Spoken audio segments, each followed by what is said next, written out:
Why hello there! Here are 5 stupid things I've noticed since last time.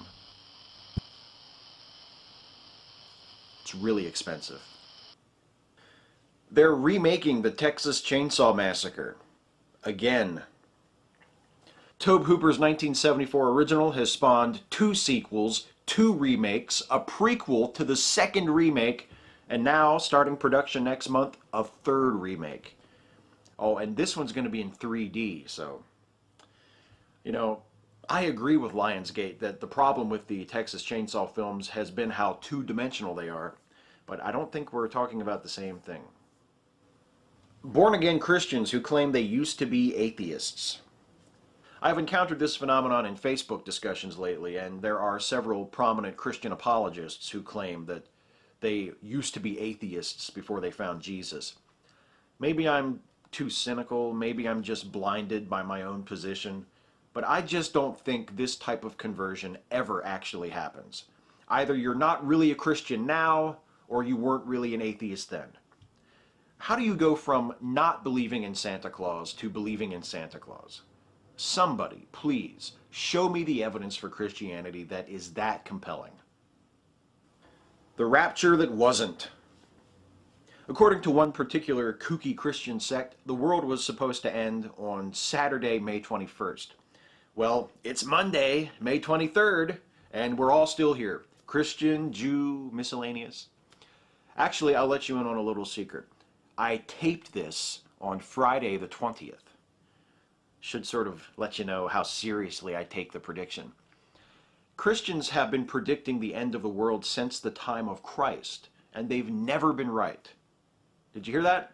Every single Christian who has predicted the end of the world since the time of Christ, 2,000 years ago, has been wrong. Harold Camping, the guy who predicted the end of the world on Saturday, previously predicted that the world would end in September of 1994. Can somebody please invent an engine that runs on gullibility so these people will finally be good for something? The ginned-up controversy over Common being invited to a poetry reading at the White House. I'm not going to sit here and pretend that I'm some huge hip-hop fan. I dig Jay-Z and Eminem, but they're pretty much pop acts at this point. And beyond those two and a few others, my knowledge of the game is pretty well non-existent. But even I know that Common is one of the least incendiary, most socially conscious musicians this side of Bono. That's actually the guy's pop culture niche. Kanye is the self-absorbed asshole, Eminem is the white guy, and Common is the nice, non-threatening one. He got called a thug by Karl Rove, of all people, the former senior advisor to George W. Bush, who demonstrates that you don't have to express sympathy and support for a convicted cop killer in order to qualify as one of the most detestable human beings on the planet. The worst part about all this phony outrage is that Rove and Bill O'Reilly and Sean Hannity, the main stirrers of this particular shit. And what network do they work for, by the way?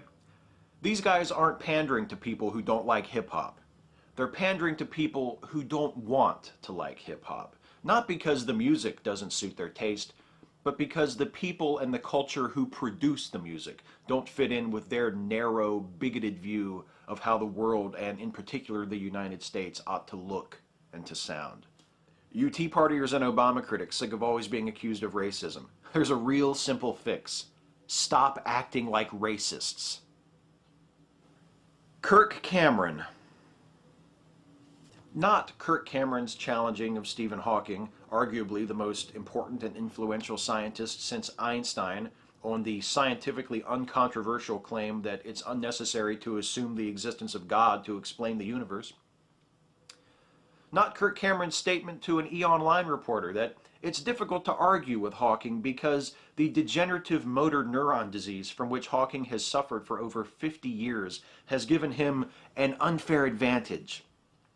Not even Cameron's bizarre claim in that same E! Interview that Hawking has provided no evidence for his position, while the only evidence Cameron cites for his position is a misquoted, misinterpreted John Lennon lyric. Nope, none of those. Just Kirk Cameron. The hardest part is only picking 5. See you next time.